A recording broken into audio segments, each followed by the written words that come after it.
a leading location-based marketing and ad tech company. We help brands connect insights for key audiences and connect those insights to targeting tactics across mobile, desktop, CTV, OTT. So that's who I am. Ellen, I would love for you to tell us a bit about yourself, about your role, and maybe a little bit of your background as well. Sure. Thank you for having me on today. I'm the Vice President of Global Enterprise Insight and Strategy at Marriott, where I lead a global team that formulates enterprise-level consumer insights and helps define long-range enterprise customer strategy. Prior to this role, I served as Vice President of Brand for Design Hotels, one of my favorite brands under Marriott. Check it out if you're not familiar with it. And before that was Senior Director of Customer Experience and Innovation, supporting distribution strategy within Marriott, and then worked in marketing consulting at Marriott internally. Prior to Marriott, where I've been for about 6 years, I worked as a consultant at the Boston Consulting Group in the DC area and in Australia. And I have a bachelor's in economics and political science, as well as a master's in applied physics and an MBA. Very impressive. Very impressive. So excited to kick off our conversation today. For anyone, in the crowd, please submit questions. We will get to them, throughout our conversation or at the end. So please don't be shy in asking those questions, because we have an amazing resource in Ellen today. So we will kick it off. It's been a wacky 18 months. So would love your thoughts on just, what are some of the key changes Marriott has made over the last 18 months? How have you had to adapt? And then maybe a more broad question is, what are you seeing across the travel vertical in general? Sure. So it has been a very dynamic 18 months. I think one of the things that Marriott is great at is adapting, really getting to know the consumer and see how the consumer is changing. We have seen a lot of changes both broadly for the consumer and then specifically for the travel industry, and have worked pretty hard to adapt quickly to those. I think the first one, of course, was the drop off in travel.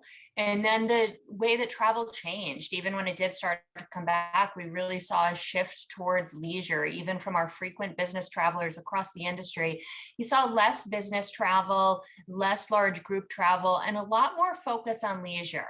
This was sort of coupled as well with remote work, which I think most of us are familiar with, or in some cases, hybrid work locations, which enabled people to have a little bit more flexibility, whether it was remote schooling for children and being able to travel with families in a way they couldn't in the past, or extending trips so that they could travel on different days. And in response to that, we've launched a few different things. One, work anywhere. I think a lot of us have had to convert spaces in our house to make more workspace, or for us or for children. And we recognized pretty early on the need to get out and find another space to work or to really focus. So we built that out in a lot of our hotels and saw a pretty strong uptake on that. We also had some hotels and leisure destinations building rooms from meeting rooms and turning them into classrooms that children could do remote schooling in. So if a family wanted to travel and their kids still had remote school, some of the hotels were able to really be nimble and find an opportunity and build that out. So I think some of that shift towards leisure, we've of course shifted some of the marketing that way as well. And then there's also been a significant trend. We saw this even before COVID, toward more drive to travel. Of course, during COVID, people's willingness to drive, how many hours, has risen. But we have seen a lot of people really focused on not just domestic travel, but real drive to and staycations, and also shifting away from some of those traditional urban destinations to more rural or secondary and tertiary cities, and particularly national parks. So Marriott has a partnership with national parks in the US. And you've probably all heard anecdotally people lining up at national parks trying to get in, and then they fill up. So really focusing on some of those outdoor experiences and building relationships and the role that the hotels can play in helping people build those experiences in this uncertain time. Yeah. In addition, as cleanliness and safety have really come to the fore, we have, of course, focused on that piece and committing to clean and helping consumers with their uncertainty, trying to help them have confidence in travel. In some cases, that's been the ability to cancel. In other cases, it's been the ability to have their own place. And whereas some hotels don't always offer that, we do have Homes and Villas by Marriott International, which it offers curated homes. And that's an area that we've really been able to focus on and ramp up very quickly to, again, meet consumers where they are as their preferences have changed. So I think there have been a lot of places where consumers' preferences really have changed very quickly in a way that we haven't seen in the past. And the industry as a whole, and Marriott particularly, have really been able to respond to that and change what we offer based on consumers' needs. Yeah, I think that's really interesting, just how you can kind of nimbly expand your footprint with Homes and Villas, because you mentioned, maybe it's not these large cities, maybe it is in remote areas. So how do you use that as a way to expand in places that in a more easy fashion than, before? Yes, and for us, it's recognizing people have different travel occasions. The way if you go into Sephora, you may buy everyday makeup and then you may buy your evening or your wedding makeup. It's the same thing with travel. You can have a business traveler who travels frequently for business, but then has a different occasion where they want something else. They may want to have a home rental. And we offer that so that people can say, across my whole sort of travel occasion or travel wallet, does Marriott meet our needs? And Homes and Villas, particularly during COVID, has been really put in place to make sure that we are meeting consumers' needs. Yeah, that's very interesting. So, how consumers want to interact and, work with brands. How has loyalty been impacted in the last 18 months? I think loyalty across the board has changed quite a bit whenever, and not just travel industry, but whenever there are a lot of changes in life, lifestyle, jobs, people's preferences, as I've mentioned, have changed, and that does change loyalty. You also are seeing travel patterns change significantly. So looking at some of that stickiness, trying to ensure that we stay connected with travelers. And even if someone's travel has been reduced dramatically. In a lot of cases, people are at home dreaming about travel. They've had a lot of time. I know personally, I've had time to sit down and say, where do I want to go? And what are those next trips I want to take? And what are the trigger points that will enable me to take those?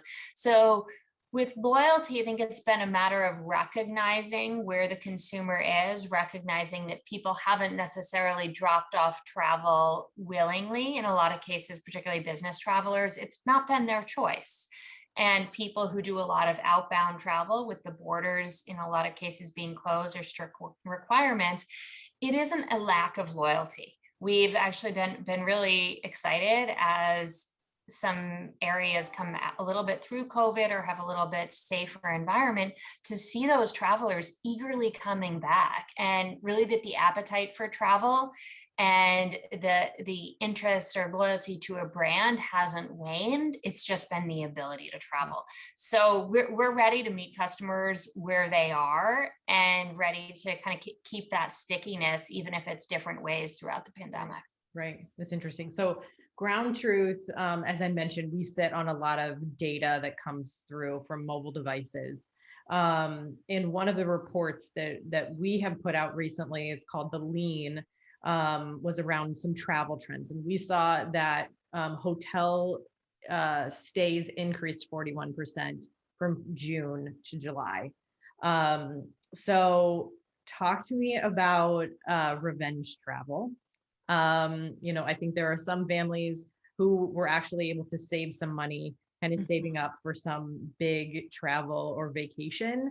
Are you seeing that trend in your world? Revenge travel has really taken the lead, I think, across the industry this summer, particularly in regions that have either gotten COVID under control or where there are high vaccination rates. And we have started to see people viewing travel, again, not really as a privilege anymore. In the past, it was more of a privilege, but now it's saying, we've gone months without travel. This is a primal need. I must travel. I'm not myself. This is a way that I reflect and promote to other people who I am through travel. So we've seen a lot of willingness to spend some of that savings, whether it's just personal savings from different behaviors during COVID or based on some of the macroeconomic policies and stimulus checks. We've seen people kind of saying, go big or go home. Let's plan longer trips. Let's spend more. Let's splurge either on purchases or even on redemptions. Think about how to make this my trip of a lifetime. And certainly there are people who still, stay home and have continued to change behaviors, but there are also some people who say, I'm vaccinated, I'm going to take this opportunity to travel. And we've seen a lot of people making those splurges, and also have looked at data that says usually in a case like this, when someone has extra savings, it gets spent within 1 to 2 years. So this is an area where it's probably a medium-term trend of people getting back to some of the splurges and really thinking about what they can do to enhance their travel experience. So interesting. It's like not just like a primal need, but like what does travel do for mental health, right? In this period that we've all been living within the same four walls, like how looking forward to something, how planning something really like brightens your mood for months after. So, um, you know, have you seen shifts in the types of traveler audiences? Obviously, you mentioned, business travel being, maybe on the decline, or more personal travel. What are the types of traveler audiences you're seeing? And are there shorter lead times in terms of bookings or, longer stays? What are you seeing in that world? Yeah, I think some of the things that are contributing to changes again are those factors like flexible work from home arrangements and ability to either do last minute travel or take longer vacations, seeing a little bit less in focused travel, whereas in the past you might have just seen Friday through Sunday. People really do have that flexibility to travel a bit at different times, and particularly as we've seen drive to pick up, that gives a little bit more flexibility as well. You're not having to always book flights with significant lead time. I think right now a lot of it is kind of making up for lost time. So you see people coming back, trying to get back to these meaningful experiences and building relationships. Again, they've had time to dream about this, so they're really trying to capitalize on the opportunities for leisure travel now where they feel safe.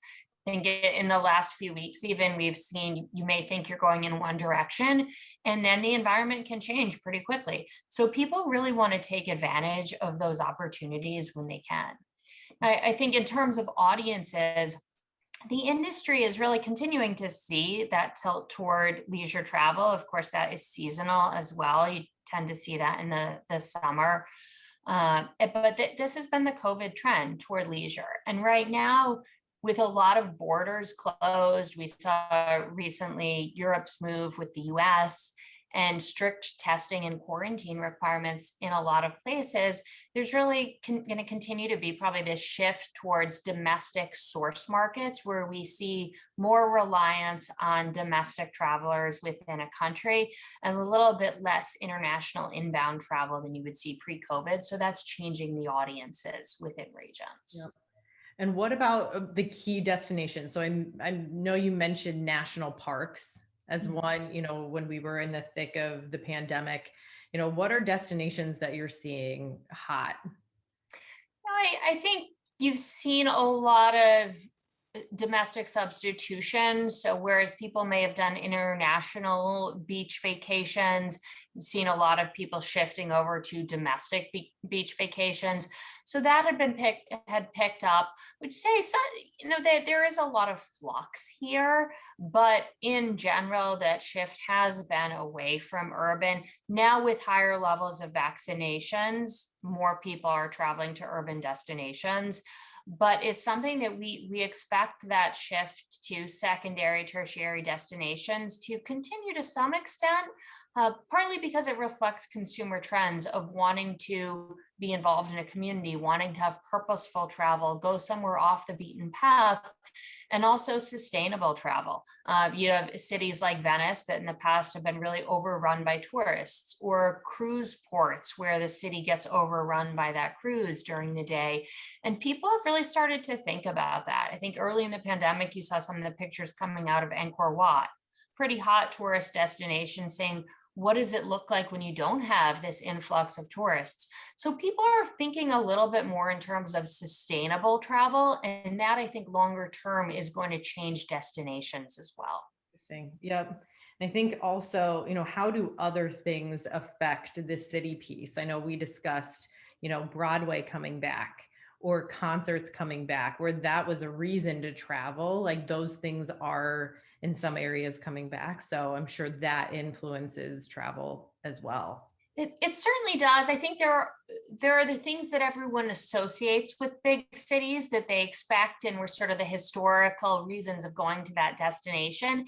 But the cities have had their own campaigns too, to say, what else can we offer that's outdoors? You've seen a lot of indoor things move outdoors, a lot more focus from city and destination marketing teams, coming out and saying, these are the types of itineraries you could do. This is what you could do that's safe. So I think as those get more developed, the concern about what is missing has been mitigated to some extent. And people have just started to shift their vision of what they would do in a destination. Interesting. It's very interesting. So looking ahead a bit, how is Marriott preparing for the upcoming holiday season? Obviously Delta, there's a lot of unknowns. So how do you keep your consumers engaged in a period that is still in some cases uncertain? What do 4 months from now look like? And has there been a shift in your marketing message, to talk to that, to speak to that? Yeah, it's hard to think forward to the holidays, right? In 2019, I think that probably would have been an easier question to answer, to say, this is what we're planning and this is where we think the trends are. And right now, it really is just so dynamic that you ask anyone, what are your holiday plans? People don't even know Halloween plans right now, and let alone to think even beyond that and to say, what is it going to look like? What is the winter going to bring? When are child vaccinations going to be approved? What are the boosters and the efficacy going to look like with some of the new variants?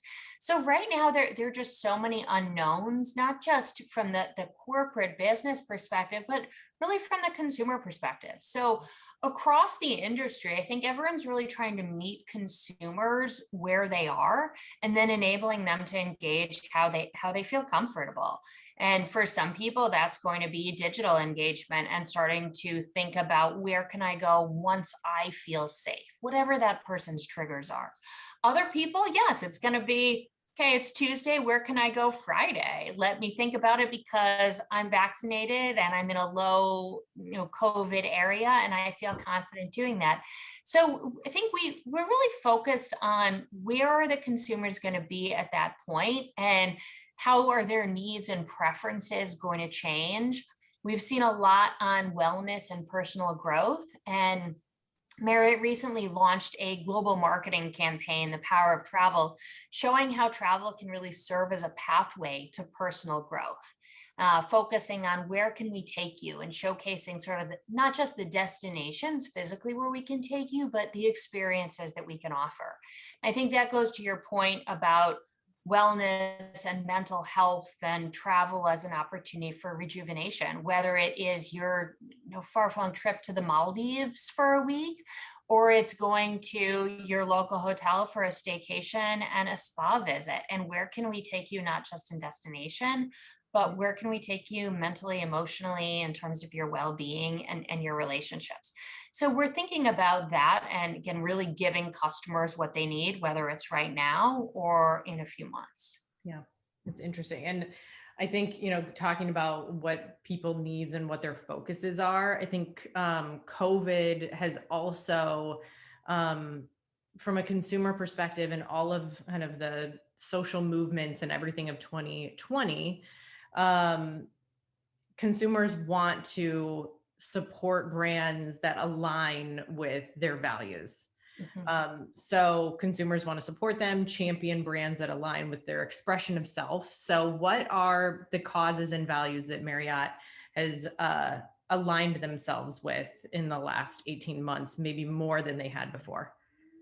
So we've certainly seen that as well. Customers are using their purchases more to help define themselves and tell other people what they believe in. So it's not just about whether a brand has the product that meets their needs, but does that brand's values align with them? And they view it as purchasing something from that brand is suggesting that they support that company's values.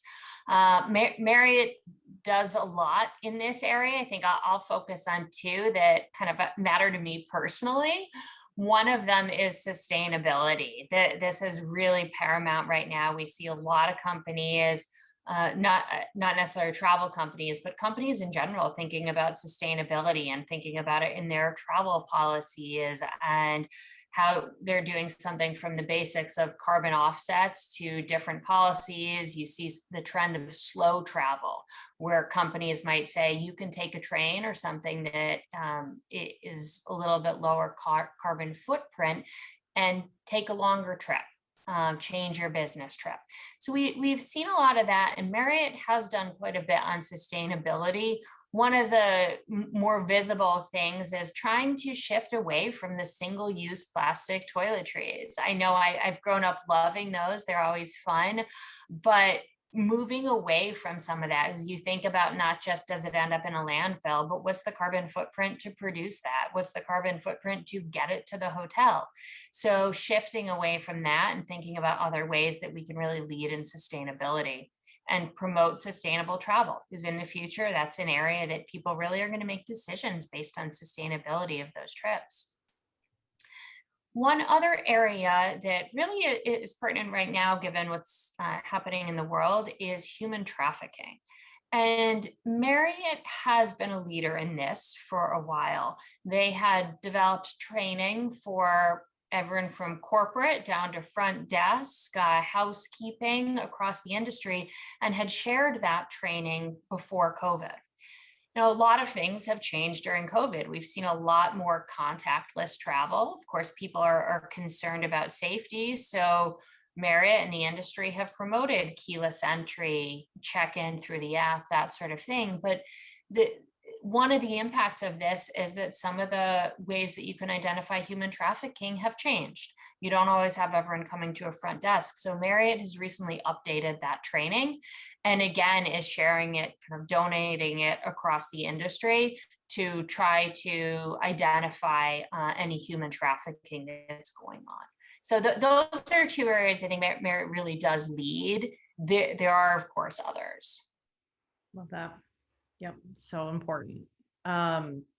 So we have two more questions. So everyone in the crowd, feel free to keep, submitting questions through the chat, and we'll get those in just a few questions. But my second to last question is, when we get COVID under control, not if, but when, what will have changed? You've mentioned so many things in the last 25 minutes. What will have changed kind of fundamentally within the travel vertical? And what are the big opportunities that you see for Marriott? I'd focus on three areas there. The first one is the change in business travel. A lot of companies are going remote. going hybrid, enabling people to get a little more work-life balance, come into the office a little bit less as they've realized that people really are incredibly productive remotely. So that's going to shift business travel. I won't say cause a permanent decrease, but it will shift it. And I think you will see some, I was a, 3-night-a-week traveling consultant for a while myself. So you'll see some changes, perhaps reductions in some areas like that, but you're also going to see companies such as smaller companies or teams or startups that are saying we're going to reduce our corporate footprint. We're not going to have a lease anymore, and we're going to do more small group experiential meetings. We've all been able to draw on the relational equity that we had with our teams, our companies before COVID, but of course that does wane over time. So we see a future where there are more teams coming together for small meetings where the focus really is not just have a whiteboard or PowerPoint, but rebuild that relational equity, which changes the spaces that you need. It changes your booking window. It changes the size of the room, how your food and beverage is structured, how you might move from space to space throughout a day. So that piece of group, I think, will change. We'll also see just some shift in business travel where people who traveled before a lot may travel a little bit less. And some people who didn't travel at all previously, sort of the never business travelers, are going to become new business travelers. Those people don't have loyalty. So it's an opportunity to go out and make sure you can serve those customers' needs. And it's a little bit of a new area there. So obtaining those customers and then ensuring that you continue to meet the needs of prior customers. Another area I think is really the opportunity to meet consumers' changing needs and offer more locally. Again, as you see sustainability coming to the fore and people wanting to engage with and support their local communities, particularly how there have been a lot of challenges locally. People have really seen their downtowns struggle through COVID. People want to support locally. So thinking about, as a travel company, how can we go from supporting travel and focusing on getting someone out of their local environment to enable them to travel and have those experiences while supporting your local community. So I think that's a second one. And then the third one is, again, helping consumers travel in a way and purchase in a way that really reflects their priorities and who they are. And that can be showing them the different brands that are available to them, what each brand stands for, what they support, that sort of thing, or just giving people different experiences on that trip to engage with the local. Some of the properties, one of our properties did a beach cleanup where you could go and help clean up the local beach. So giving people those opportunities to really engage and contribute and show who they are through their travel. To your earlier point, I think for the pandemic, like everybody was, prior to this, everyone was traveling and going into having long commutes. Pandemic kind of forced a shutdown. It will be interesting to see where we kind of net out, hopefully in the middle somewhere. I think people maybe don't want to go back to the pace they were before, don't want to be in lockdown, but where in that middle spectrum do you end up? Yes. So it will be an interesting, hopefully another 18 months, we'll kind of figure out our groove in that. So last question, again, please submit some questions if you have any for Ellen. This is a very broad question if you were looking into your crystal ball. What are your predictions for the travel industry in 2022 and beyond? I think agility comes to mind there. And of course, it really depends where COVID goes. We see a lot of people trying to predict that. And we've learned time and again, nobody really knows the answer. But we're confident travel is going to remain top of mind for consumers in the next year. It's just going to kind of depend, what does that look like? So for the industry, I think continuing to meet consumers where they are, focusing on those trends to keep a pulse really dynamically, things changing week to week, month to month, and adapting to those new trends, because in 2022 and longer term, travel is not going anywhere. Right. So we have one question. So how has your loyalty strategy been impacted over the last 6 months? Over the last 6 months, I think, early on, there was some optimism that the pandemic would have been resolved a little bit more quickly. Of course, depends who you listen to. So there were thoughts on when will the frequent business travelers be able to get back? How long are we going to have to be able to keep people engaged if they're not traveling? And we've started to really think about what is it that the consumers want, what makes them loyal to our brand, our portfolio. And it's been pivoting to ensure we're providing them the opportunities that they need to engage in the short term and meet their needs in the short term, while still ensuring that long term we're able to recognize consumers for their travel.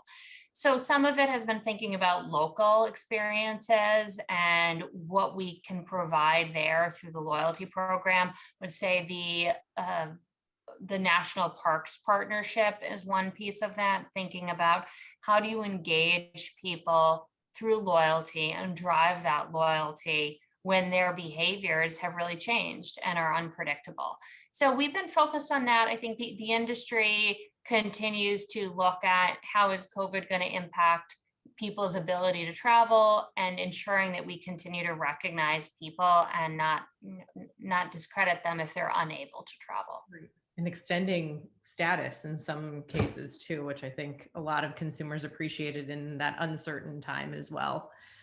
Yeah, I think the whole industry, travel, airlines, hotels, really just trying to figure out how do we stay connected with the customers and keep them loyal. Of course, we want to keep them loyal, and we want to be able to provide them what they need and provide that continued engagement even when they're not on the road. Right. How has the impending travel boom impacted your marketing strategies? Have you been able to cut costs on marketing campaigns due to pent up demand? I can't comment on the cost on the marketing campaigns, but in general, it has shifted the marketing in that we have focused more on domestic drive to, and we've of course shifted marketing based on what the environment on the ground is. In a country that has a lot of quarantines, or where the borders are closed and we really rely heavily on inbound international travel, we've been able to pull back there and focus on the countries or markets where there is significant opportunity. And that again gets down to being really agile and being able to say what's going on at a certain time on the ground and then pivot very quickly. It's not months lead time. Yep. Yep.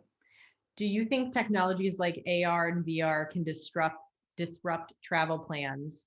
Is Marriott leveraging these to give new levels of experience during stays? I think there's a place for those, but I don't see them as a great substitute. I think they're there more as inspiration. And when we think about the shop and book kind of journey from inspiration all the way through post-trip reflection, there certainly is a place for that. But I don't think it's something that's going to be significantly changing the demand for travel long term. All right. I think those are all the questions. If there's any other last minute straggler questions, feel free to post them in the chat. I'll give it a minute.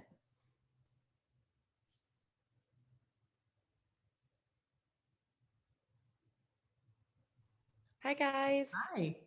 Sounds like we're towards the end of the question, so wanted to pop back in. But thank you guys so much. This was such a great way to close out our panel today, and it was great to have you on our stage today, Ellen and Catherine. Thank you. Thank you.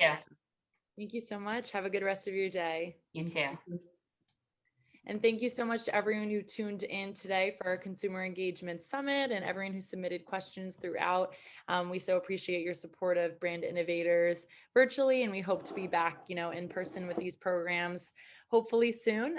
But we hope to have you all join us again for our next live cast, which will be tomorrow, September 1st. All about C-suite and marketing leadership. So we'll have some really great marketing leaders on our stage, and we hope to have you back.